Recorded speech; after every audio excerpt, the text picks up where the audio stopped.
Okay, hi guys. Sekarang aku nak cerita kenapa dekat Indonesia sekarang ada banyak demo besar-besaran.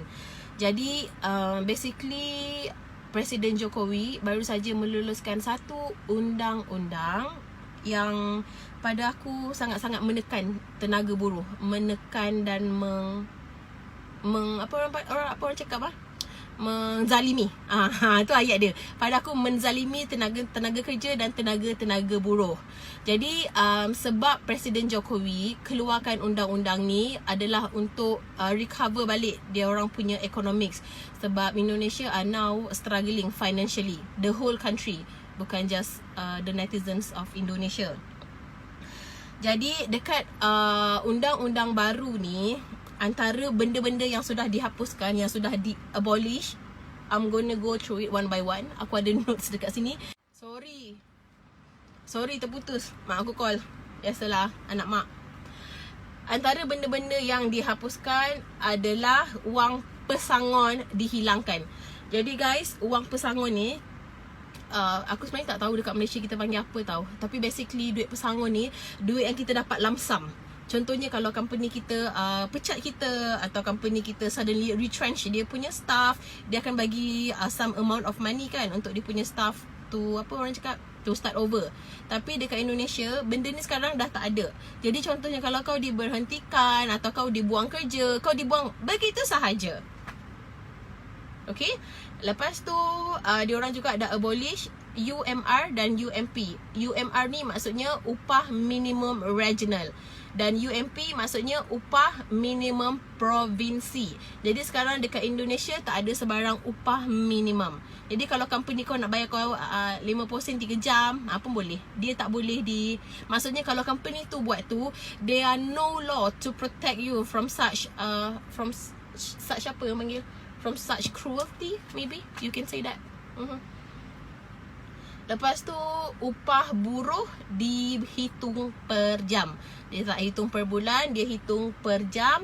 Dan semua hak cuti hilang. Semua hak cuti hilang. Aku repeat balik semua hak cuti hilang. Which mean kalau aku pergi kerja, contohnya kalau aku bekerja untuk company tu 10 tahun. Lepas tu tiba-tiba aku hamil, aku mengandung, aku beranak. Kita ada maternity leave 3 bulan kan. Tapi dekat sana tak ada. Kalau kau tak kerja, kau tak dapat duit. It's really that simple. Tak ada. Kalau nak cuti kahwin ke, nak dapat cuti kahwin ke, ada kematian ke, kehamilan ke, sakit ke, tak ada. Tidak ada. Kematian pun tak ada. Melahirkan pun tak ada. So kalau kau tak kerja, kau tak dapat duit. Tak ada. Yang kita dapat duit waktu kita beranak, waktu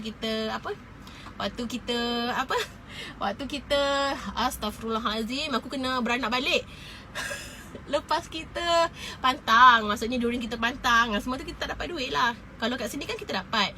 Kalau kat sini kan kita maternity leave kita kan berbayar.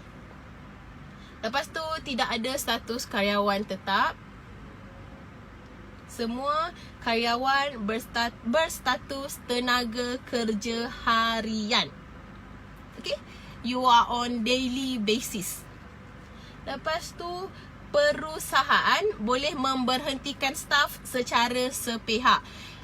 Basically means, contohnya aku dah kerja untuk company tu dan aku is excellent worker, tapi tiba-tiba company tu katakan aku tak nak Mel, aku tak nak dia, buang dia. So dia boleh buang aku begitu sahaja. Dia boleh buang aku macam tu, sepihak, one sided. Dia boleh buang kau macam tu je lah. Dia tak suka, dia buang. You are not protected under anything. Macam contohnya kalau aku kena buang kan, kat sini kita boleh tanya, kenapa nak buang, apa salah saya, apa ini saya, apa dekat sana. Dekat situ lepas tu buruh tidak boleh protes. Kalau kau protes, kau kena buang kerja. Kalau kau protes, kau buang kerja. Kalau kau protes, kau kena buang kerja. Come on, what the hell.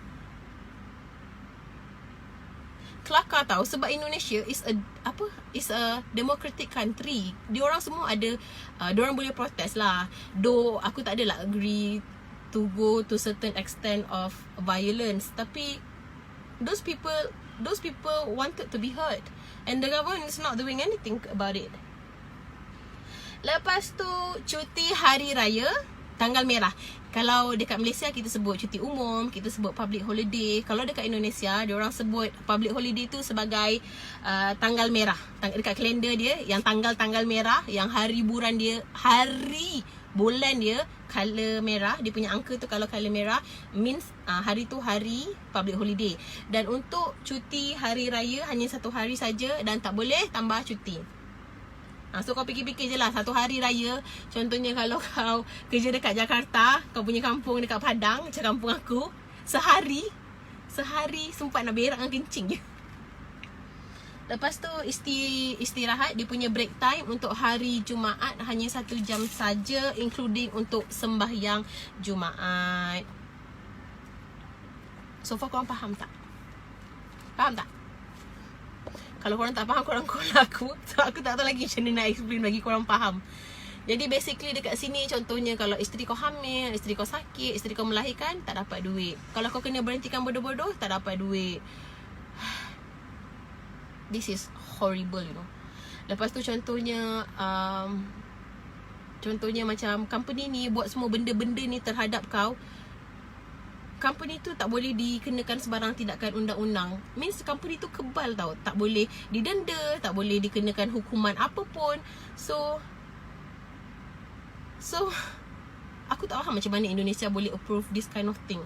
Aku faham lah yang diorang nak recover balik diorang punya ekonomi, diorang nak investor masuk banyak. Tapi you make your own judgement lah. I wouldn't say anything more.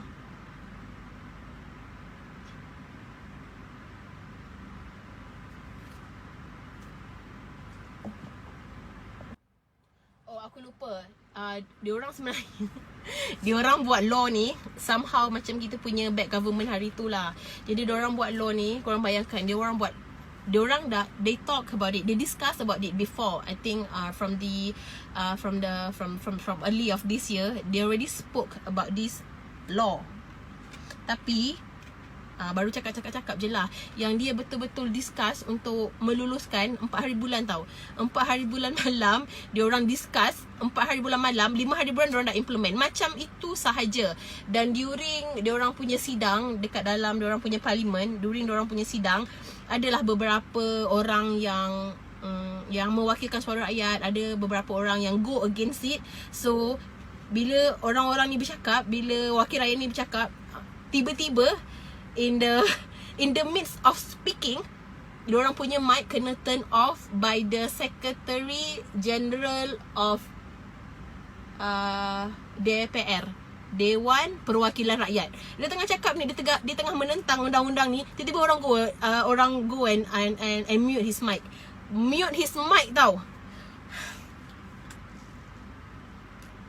Aku cakap korang kan, aku Lala move dari RM5, dia potong RM4 pun aku dah nak mengamuk tau. Kau bayangkan bila kerajaan buat benda ni untuk rakyat-rakyat dia yang kecil-kecil.